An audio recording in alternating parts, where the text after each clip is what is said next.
The invisible battlefield. Many believe that wealth only depends on investments, currencies, or market strategies.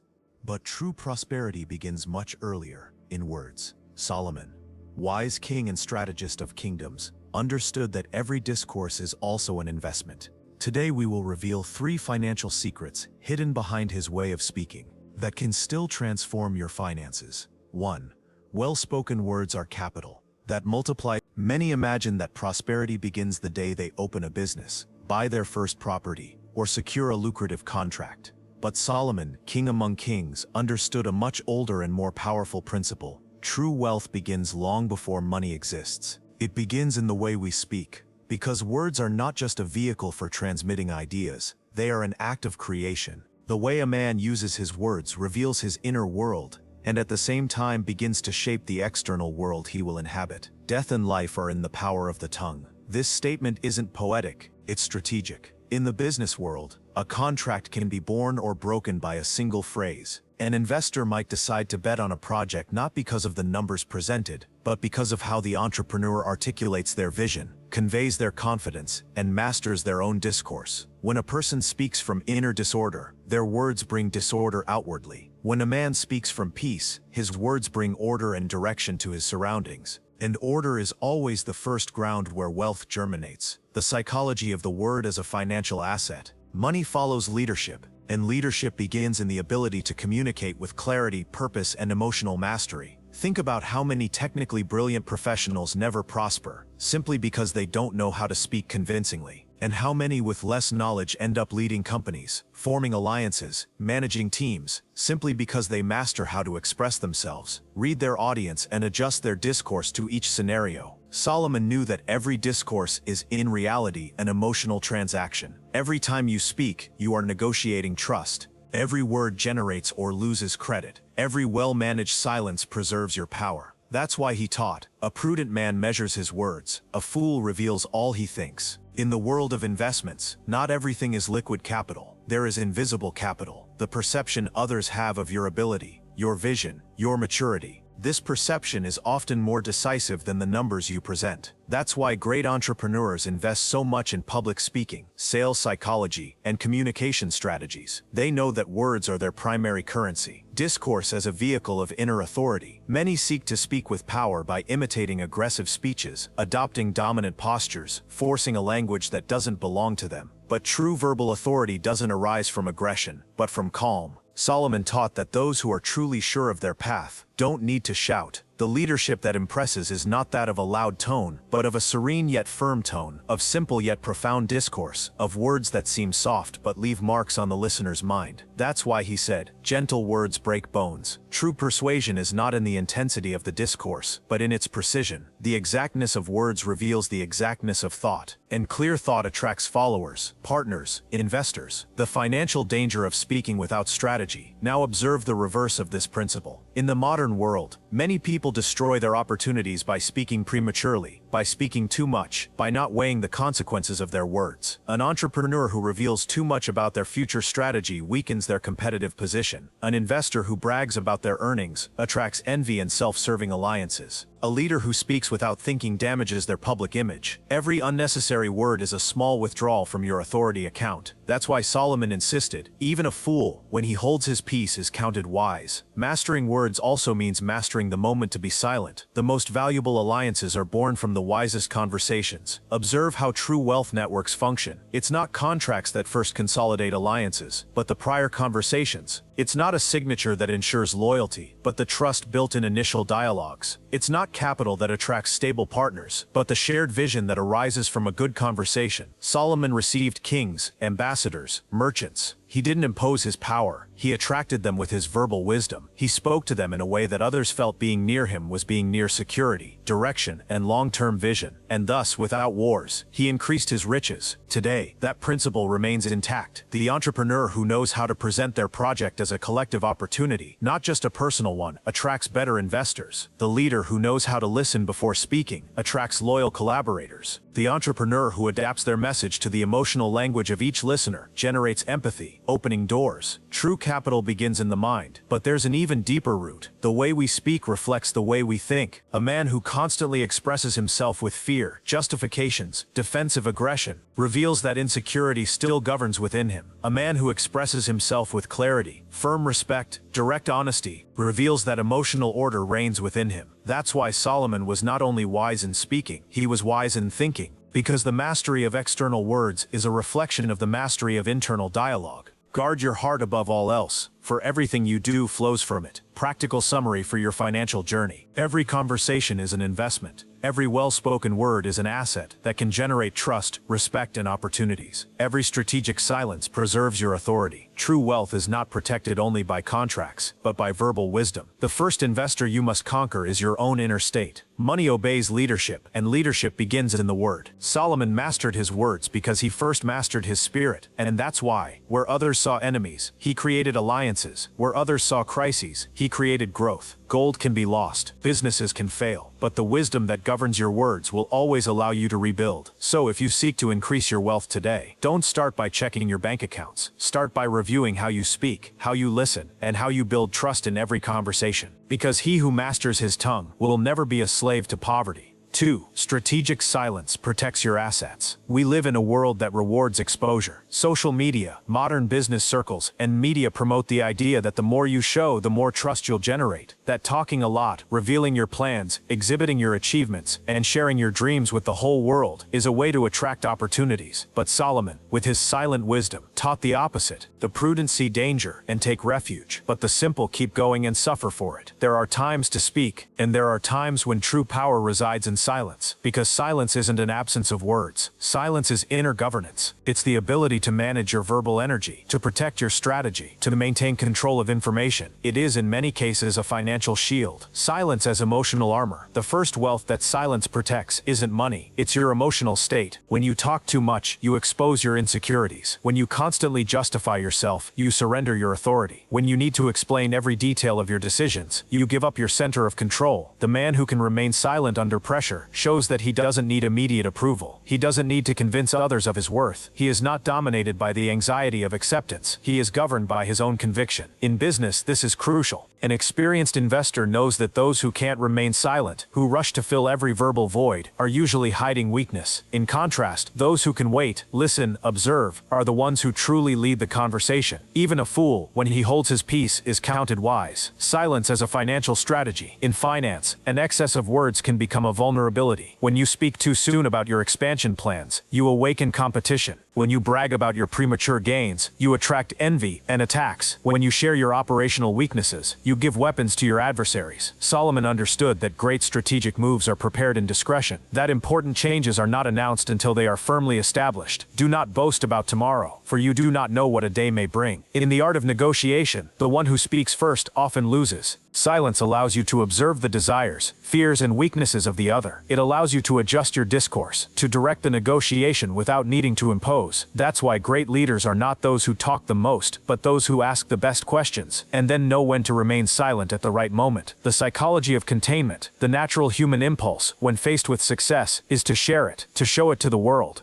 to validate the achievement through the admiration of others. But here lies one of the biggest financial mistakes of the modern era: premature ostentation, buying more than necessary to be seen, publishing unstable successes to gain immediate recognition, revealing connections, contracts, or alliances before they are consolidated. Each of these actions weakens your assets, because premature wealth is fragile, and what is fragile needs protection, not exposure. Solomon knew this deeply. Although his riches were legendary, his true power did not lie in the amount of gold, but in the way he managed information about his kingdom. Not everyone knew the real extent of his reserves. Not everyone knew his private agreements. Not everyone had access to his circle of wisdom. Silence was not accidental. It was protection, the invisible value of the unsaid. In every conversation there are two levels: what is said, what is decided not to be said. Wise men govern both.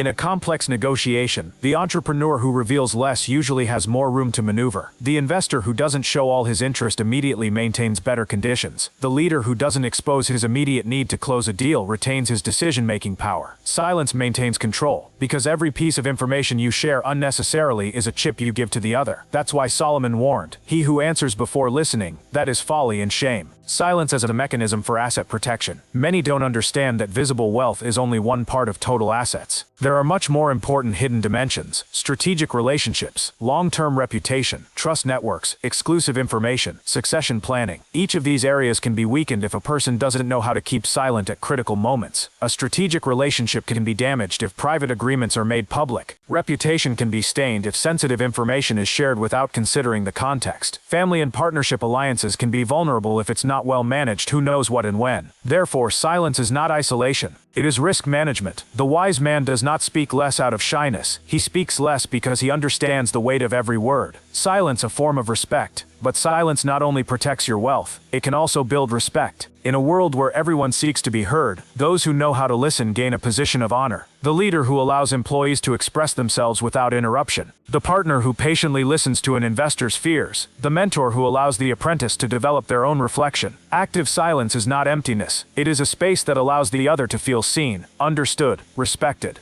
And where there is respect, trust is born. And where there is trust, financial growth is born. That's why Solomon affirmed, "To answer before listening, that is folly and shame." The times of silence. Not all silence is good, but all good silence is strategic. Before presenting a project, silence to listen to expectations. During a negotiation, silence to detect true intentions. After a victory, silence to protect new territory. In the face of a verbal attack, silence to preserve emotional mastery. Knowing when to speak and when to be silent is the art that distinguishes the wise from the impulsive. Direct application for your personal finances. Talk less about your current income. Work on strengthening it first. Do not reveal details of your investments to people who are not part of the process. Do not publicly anticipate your next strategic moves. Observe more in meetings. Detect what the other needs or fears. Allow others to speak first. Their need to speak will reveal their true positions. Always be the master of your word and your silences. Silence is not passivity. Silence is invisible leadership. Solomon did not need to raise his voice to be heard. His wisdom was reflected in his emotional mastery, his verbal precision, and his ability to remain silent when others were desperate to speak. In business, in investments, in life, he who knows when to be silent multiplies his assets without having to defend them. 3. The art of persuasion opens lasting sources of wealth. In the modern world, many confuse persuasion with manipulation. They believe that persuasion is forcing others to accept what one wants, through aggressive techniques or subtle deceptions. But true persuasion, the kind that produces solid alliances, stable wealth, and lasting respect, is something else. It is an older, deeper art. It is the art that Solomon mastered. Wisdom builds her house. With understanding she establishes her pillars. Every time Solomon spoke in public, his words not only informed, they built invisible structures. Word after word he built trust, opened the hearts of those who listened to him, awakened legitimate desires to collaborate, to join forces, to link destinies. Because true persuasion is not based on what the speaker wants to gain, it is based on what the listener needs to understand. Persuasion is not imposition, it is invitation. In every negotiation, every agreement, every financial project, there are two types of approaches. The one that seeks to impose its vision at all costs, using pressure, fear, urgency, or exaggerated promises, and the one that knows how to invite the other to discover for themselves the value of what is being offered. Solomon used the second. He knew that when a person feels they have come to a conclusion through their own reflection, their commitment is much more solid. They don't follow out of obligation, but out of conviction. That's why he said the heart of man is more easily convinced by soft words than by harsh arguments. In the financial world, this is vital. An investor doesn't invest just because they are shown optimistic figures. A partner doesn't commit just because they are offered participation. A client doesn't buy just because of the salesperson's pressure. Everyone seeks something deeper, emotional trust. And that trust only comes when they feel that the agreement genuinely responds to their interests. The deep psychology of lasting persuasion. Solomon understood that human beings do not make decisions purely based on logic. Figures, graphs, rational plans are important, but they are not enough. Behind every financial decision there are fears, losing what they already have, desires, reaching a new level of security or prestige, insecurities, not being deceived, hopes, being part of something that grows. The wise speaker does not ignore these emotions. He honors them, recognizes them, and manages them with respect. He does not deny the fears of others. He does not promise the impossible. He does not force acceptance. Instead, he invites them to walk together toward mutual benefit. That's why Solomon was sought out by merchants, kings, and entire peoples. His discourse was not only convincing, it was trustworthy. The most stable wealth is born from well-spoken agreements. Observe the great fortunes of the modern world. In most cases, the most lasting wealth was not forged by a single great product, but by networks of collaboration. Multinational companies arose from patiently discussed mergers. Large investments were born from silent agreements between people who shared values before figures. Strategic alliances prospered because those involved felt respected, heard, and part of it. The discourse that produces true wealth is one that manages to unite diverse interests in a common project. The power of narrating a collective vision. Solomon didn't just talk about himself. His speeches invited others to imagine what they could build together. Where there is no vision, the people perish. In business, this remains true. The entrepreneur who only talks about personal benefits loses appeal. The entrepreneur who shows how everyone will win attracts allies. The leader who projects a purpose greater than his own interests builds stable empires. Shared vision is the most powerful source of human capital, loyalty, and expansion. When people feel they are participating in something transcendent, they commit beyond money. They work better. They invest more. They defend the project as their own. The serene voice as a tool of trust. Many believe that to persuade one must impress, show astonishing figures, promise quick profits, exhibit exaggerated achievements, but this generates distrust. The experienced investor fears the euphoric salesperson. The prudent partner suspects projects that are too perfect. The serious client doubts promises that sound unrealistic. That's why Solomon taught the power of verbal serenity. Speak calmly. Honestly explain the challenges. Acknowledge limitations. Show realistic plans. Demonstrate through emotional control that you are prepared for adverse scenarios. This serenity generates the kind of trust that moves large sums of money because it conveys that the leader is not desperate, but prepared. Invisible influence. The art of making the other speak. A subtle principle that Solomon applied with mastery. The wise man asks more than he asserts. In large financial agreements, the one who asks leads the conversation. Well-posed questions make the other reveal their true needs. They allow the offer to be adjusted to what the other truly values. They deactivate resistances, because the other feels their voice is considered. Thus, the wise man does not impose his proposal. He adapts it to what the other himself ends up desiring. Instead of selling, he allows the other to buy the idea by their own decision. This is the highest level of financial persuasion, not achieving a forced yes, but building a voluntary, solid, enthusiastic yes. Practical application for your financial life. Before talking about figures, identify what truly concerns your interlocutor. First, show how your proposal addresses their legitimate interests. Don't promise what you cannot control. Be honest about risks. It increases your credibility. Ask more than you assert. Listen before presenting. Present the collective vision, how everyone will win in the long term. Maintain serenity. It conveys that you are prepared for whatever comes.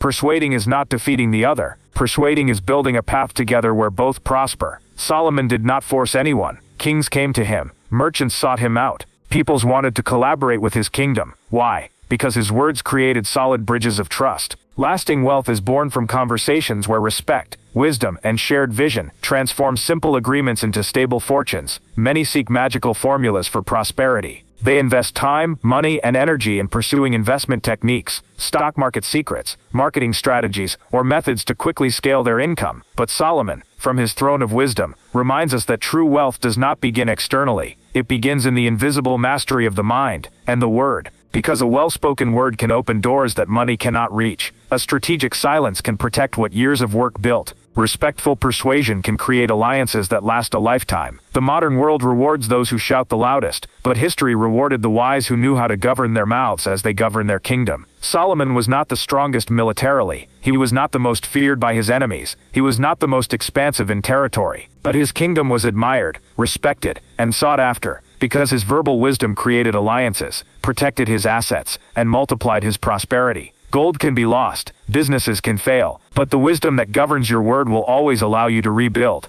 Therefore, if you seek to increase your wealth today, don't start by checking your bank accounts. Start by reviewing how you speak, how you listen, and how you build trust in every conversation. Because he who masters his tongue will never be a slave to poverty. If this message has resonated with you, give it a like. It's not for the algorithm, though it helps too. It's because every time you value this kind of wisdom, more people can find it when they need it.